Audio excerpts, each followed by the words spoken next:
Okay, the church is over. Oh, it's so good to hear God's words. Ay, pang-cleansing sa mga mind, soul, and spirit na to.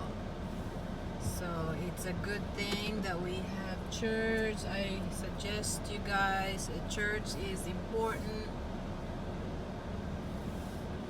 So, take time to go to church, maski once a week lang mo, pang pa-renew sa mind,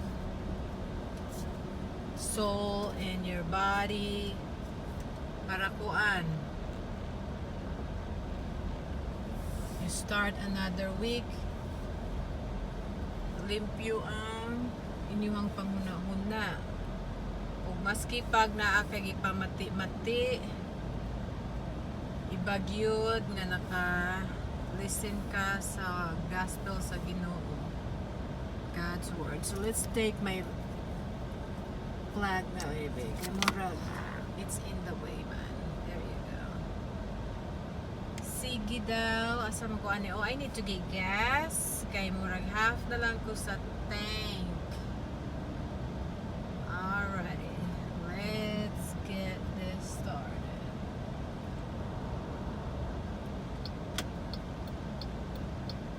Ay, nagasunod na ko. O niya, hinay kay ko. Okay nga na. Ari ko mo agi sa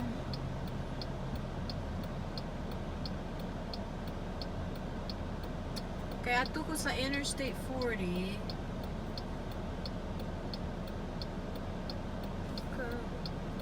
Basi 65 miles per hour magud siya. Medyo taas ato ang kusog ang atong biyahe ani kay 65 miles per hour. Dugay man ni siya ni kargaman. Ano niya palusuton. Oh boy. The traffic is real and it's long. Alright, after aning Nissan, let's see makalusot ani din mo tagaan ani gap ani mga tawhan na oy. Para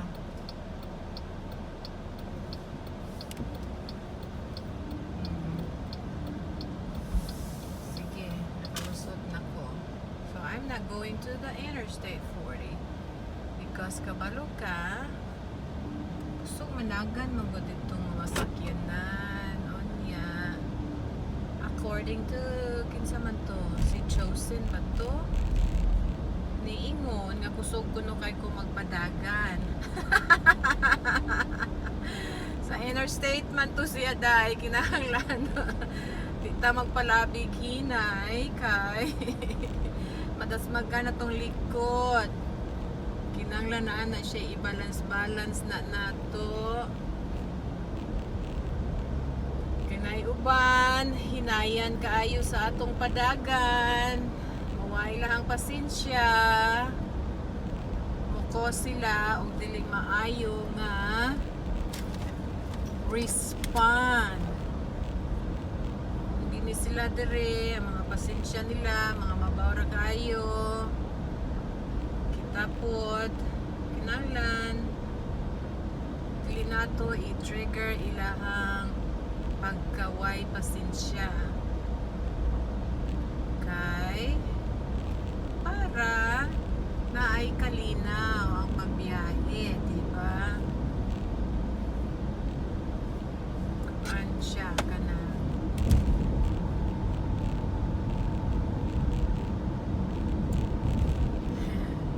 So we're going, I am driving towards downtown ni siya. Okay? Doon sa downtown Conover. Sa mga syudad nga rin, mawari ko sa downtown. Kay kuan. Kanang hinay, pwede rata manghinay padagan ba? Kay mostly kaning nga area nga residential man ni siya, or na ay mga dili residential pero na ay mga balay. Pasabot 35 ra siya ang yang speed limit. Wow.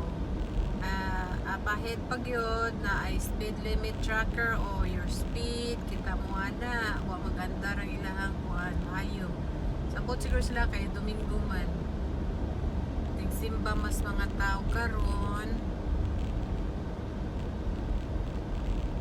So padung ko ani tani siya diri o wagoy na ay pulis nga to dapita. Kita mo sa left side. Ni siya, ano man ni siya.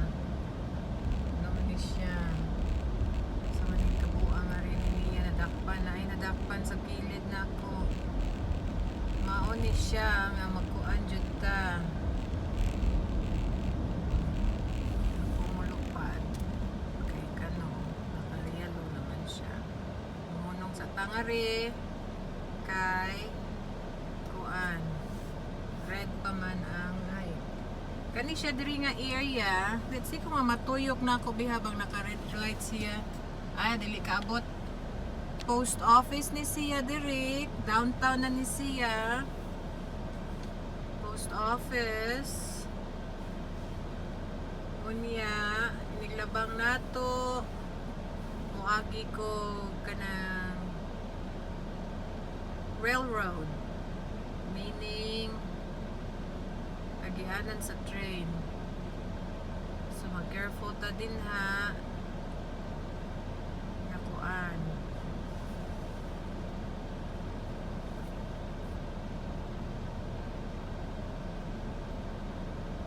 Napayo pa mahuman ang kuan sa pulis ngadto ay. Basta dito ko ganahan ani makita ko mga blue lights kay kuan lang nimo. Ano na nimo, okay.